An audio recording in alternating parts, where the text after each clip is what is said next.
Bien-aimés dans le Seigneur, bonjour et bienvenue dans notre chaîne YouTube et que je vous demande de vous abonner et pourquoi pas activer la cloche de notification pour recevoir au moment opportun nos publications qui parlent de la parole de Dieu. Alors, à ce jour, nous allons dans le livre d'Ézéchiel au chapitre 3 du 16e au 19e verset, là où le Seigneur établit Ézéchiel qui était prêtre, bien sûr, Ézéchiel comme prophète et guetteur de son peuple.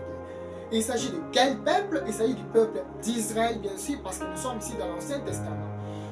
Alors il dit au prophète Ézéchiel, si je dis aux méchants que tu vas mourir et que tu ne l'avertis pas, ou encore tu ne lui dis pas d'abandonner ce qu'il est en train de faire, d'abandonner ses péchés, lui il mourra, bien sûr, mais son sang, je demanderai compte sur toi.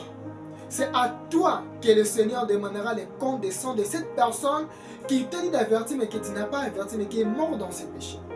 Mais si tu l'avertis et qu'il lui refuses, il mourra, mais tu auras sauvé ta vie. Et voilà, c'est ça la mission qu'on avait confiée à Ézéchiel comme prophète et guetteur du peuple d'Israël.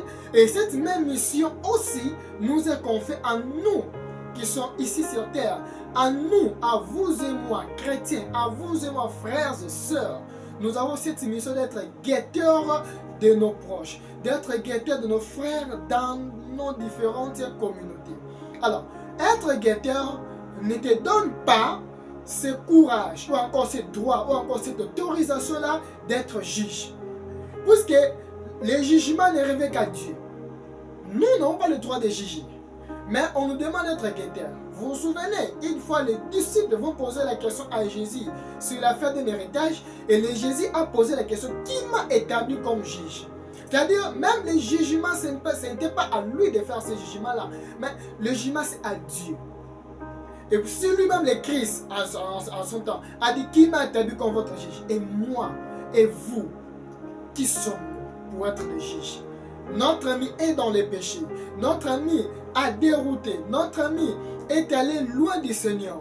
Que faisons-nous? Est-ce nous prenons le temps de nous approcher de ses amis pour leur parler de Jésus, pour leur dire qu'ils sont dans les péchés, pour leur dire, mon frère, ma soeur, il faut quitter cet état de péché, rejoindre le Christ? Est-ce que nous le faisons? Ou encore, nous préférons rester dans notre coin, mais nous moquer de ces gens. En disant, voilà, c'est un pécheur, voilà, c'est le vrai, c'est là. Nous prenons nous moquer des pécheurs. Or, on se moque, mais Dieu ne se moque pas des pécheurs. Le Christ n'est pas venu pour les saints. Il dit que je suis venu pour les brebis égarées d'Israël. Donc, c'est-à-dire, il est venu pour ceux qui étaient loin. Alors, si toi, tu estimes que tu es plus saint, alors le Christ n'est pas venu pour toi. Moi, je sais, le Christ est venu pour moi, pauvre et pécheur que je suis.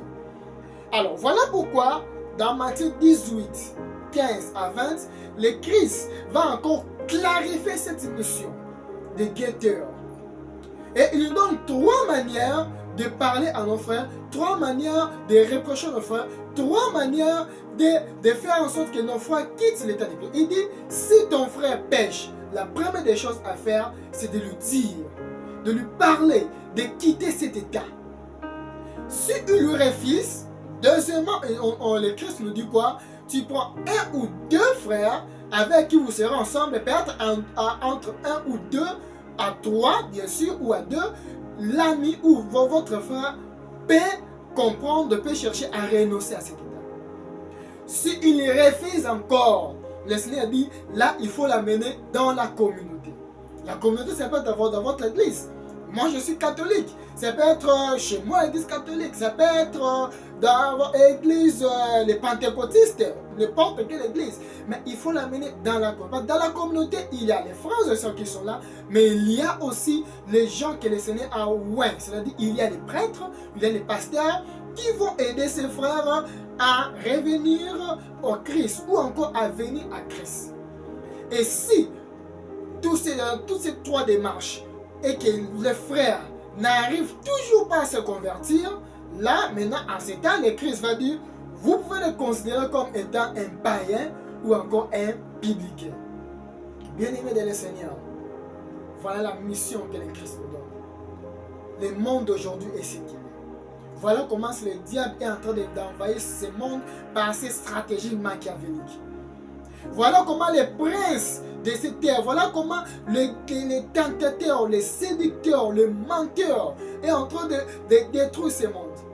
Mais ça ne va pas dire que nous, étant chrétiens, on doit fermer nos bouches. Non, ne fermons pas nos bouches. Mais au contraire, on doit se lever. On doit partir vers ceux-là qui ne sont pas avec le Christ. Vers ceux-là qui n'entendent pas la parole du Seigneur. Vers ceux-là qui ont besoin de la parole du Seigneur, mais qui n'ont pas d'opportunité ou d'occasion. Allons vers ceux-là. Présentons-leur le Christ. Voilà pourquoi il est écrit, malheur à moi si je n'annonce la parole du Seigneur. Donc, toute ma vie, je dois aller auprès de ces gens-là, annoncer la parole du Seigneur, annoncer le royaume des saluts. Et ce n'est qu'à ce moment-là que quand la personne sera convertie et qu'il revient à Christ, il vient à Christ, là, ça sera la gloire. N'abandonnons pas nos frères dans les quartiers. N'abandonnons pas nos frères dans les communautés. N'abandonnons pas nos frères partout où ils sont. Nos frères et sœurs, ils ont besoin de la parole de Dieu. Allons plutôt vers eux. Allons à leur rencontre. Parlons-leur de Christ. Proposons-leur l'évangile qui est là. Il faut leur montrer l'agneau de Dieu qui ôte. Celui que Jean a dit, voici l'agneau de Dieu qui efface les péchés du monde. Ne condamnons pas, n'allons pas vite à condamner, mais à la place de condamner, faisons voir à nos frères et sœurs que la vie qu'ils sont en train de mener n'est pas digne. Ils doivent mener une vie digne. Et en menant une vie digne, ils doivent accepter le Seigneur Jésus-Christ. En quittant ce monde de péché, en quittant cet état de péché et venir à Christ. Car le Christ a besoin d'eux. Le Christ a besoin de nous tous. Voilà pourquoi, en ces jours, le Seigneur met cette parole dans ma bouche pour partager avec vous, pour demander à nos frères, pour nous demander tous, s'il vous plaît, soyons des guetteurs. Nous sommes des guetteurs et non des juges. Un guetteur, c'est celui-là qui, quand il voit le mal arriver, il avertit pour que les autres se mettent à l'abri. C'est cela le guetteur. Un guetteur n'est pas celui quand il voit quelque chose, il crie, ah, il condamne et puis les gens n'ont même pas le temps de se mettre à l'abri. Non. Ne condamnons pas nos frères dans les péchés, mais cherchons à nous approcher d'eux. Proposons-leur la parole de Christ. Proposons-leur l'évangile. Et ce n'est qu'à ce temps-là que nos frères comprendront que je suis dans le péché et je vis une vie qui n'est pas commode. Je vis une vie qui ne correspond pas. Je dois suivre le Seigneur. Bien-aimés dans le Seigneur, que le Seigneur bénisse sa parole, qu'il fasse de nous des bons guetteurs, qu'il fasse de nous des prophètes. Attention, quand on parle des prophètes, ici c'est pas dans le sens de prédire l'avenir, non. Les prophètes c'est dans le sens de dire à une personne que tu es dans le mal, reviens dans les bons. Que tu es dans les péchés, reviens dans les bons sens. Reviens, viens au Christ. C'est à cela qu'on veut que nous soyons. Un bon prophète, un bon guetteur pour le salut des âmes et la sanctification de l'Église du Seigneur. Que le Seigneur nous aide à être des bons guetteurs. Voilà pourquoi nous allons encore prier pour que Dieu vienne à notre aide.